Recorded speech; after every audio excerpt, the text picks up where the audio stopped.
US Congressman slams Nigeria's dismissive response to Christian persecution, calls for sanctions amid escalating violence. In a pointed critique that has amplified international scrutiny on Nigeria's security crisis, United States Congressman Bill Huizenga accused the Nigerian government of failing to treat attacks on Christian communities with the urgency they demand. Speaking in an exclusive interview with Arise News on Monday, Huizenga described Abuja's official stance as dismissive and insufficient, urging President Bola Tinubu's administration to outline concrete steps to halt the bloodshed or face targeted economic sanctions from the US. The Michigan lawmaker's remarks come amid a surge in reported violence in Nigeria's Middle Belt and northern regions, where Fulani militants and groups linked to Boko Haram have been blamed for systematic assaults on Christian villages, churches, and farms. Huizenga, a vocal advocate for religious freedom who co-sponsored H-Resor 860 last week with House Foreign Affairs Africa Subcommittee Chairman Chris Smith, RNJ, emphasized that the attacks extend beyond Christians to moderate Muslims, framing them as a broader threat to regional stability. "I'm not convinced the Nigerian government takes the situation seriously," Huizenga told Arise News correspondent Anyeze Osakwe from his office in the Rayburn House office building. "They need to demonstrate what they're doing to protect not just Christians, but all citizens." He recounted personal conversations with survivors and religious leaders who described feeling targeted in repeated attacks on their homes and communities, adding that vague assurances from Nigerian officials are no longer sufficient. Huizenga's intervention follows President Donald Trump's recent redesignation of Nigeria as a country of particular concern, CPC, under the International Religious Freedom Act, a move that echoes the Trump administration's 2020 action and signals potential punitive measures like visa restrictions and aid reviews.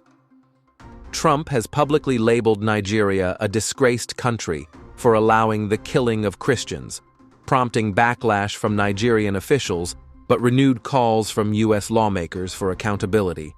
The U.S. State Department has already revoked over 80,000 visas for Nigerians and other foreign nationals since January as part of broader diplomatic pressure. The crisis in Nigeria, Africa's most populous nation, has claimed thousands of lives over the past decade, with human rights groups estimating over 100,000 Christians killed since 2009, and more than 18,000 churches destroyed or damaged. Recent incidents underscore the urgency. Just days after Trump's CPC announcement on November 3rd, Fulani militants allegedly killed 12 Christians near Jos in Plateau State, according to eyewitness reports circulating on social media. Earlier this year, a Christmas Eve massacre in 2023, referenced by Huizenga, left over 200 Christians dead in a single night, an event decried as part of a religious cleansing by U.S. congressional panels. While Nigerian authorities often attribute the clashes to resource disputes between nomadic herders and sedentary farmers exacerbated by climate change and population growth, critics like Huizenga argue the violence carries a clear religious dimension. "It's hard to deny when you see the systematic targeting of Christian communities and religious leaders," he said, pointing to attacks on worship centers and the displacement of millions. The U.S. Commission on International Religious Freedom, USCIRF, has recommended CPC status for Nigeria since 2009, citing the government's engaging and tolerating systematic, ongoing, and egregious violations. Huizenga explicitly rejected military intervention, a notion floated in hyperbolic terms by Trump as shocking and impractical. Instead, he advocated for economic pressure and sanctions on individuals and organizations to disrupt funding and travel for perpetrators. Sanctions cut off the flow of money. That's where real impact happens, he explained, warning that inaction could lead to tragedies akin to Rwanda or South Sudan. This aligns with bipartisan resolutions in Congress, including one from Senator Ted Cruz, RTX, demanding accountability for facilitating mass murder by jihadists. Nigerian officials have pushed back forcefully against the allegations.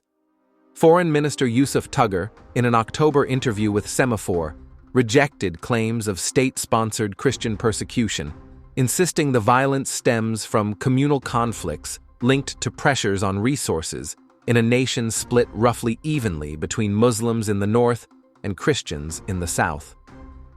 FCT Minister Nyesom Wike echoed this in a recent statement, highlighting that key security figures, including the Inspector General of Police, DSS Director General, and Chief of Defense Staff, are Christians, questioning how they could support the killings. Wike dismissed Trump's rhetoric as politics taken too far, while security analyst Christian Ani told the BBC that while Christians have suffered in a broader strategy of creating terror, the attacks are not exclusively targeted. The government maintains it is combating groups like Boko Haram and Fulani militants through military operations, though critics point to porous borders allowing incursions from jihadists in neighboring Sahel countries. The State Department has signaled continued engagement to address shared security priorities, but Huizenga warned that failure to act could erode trust and deter investment. USCIRF Chair Vicky Hartzler praised Trump's CPC move as a step toward accountability, but stressed that symbolic weight must translate into action. As resolutions advance in Congress, the onus falls on Abuja to demonstrate progress. Huizenga closed his interview with a stark plea: "Let's not be too late on this one." For embattled Christian communities in Nigeria, the clock is ticking, and the world's attention, however uncomfortable, may be their best hope for reprieve.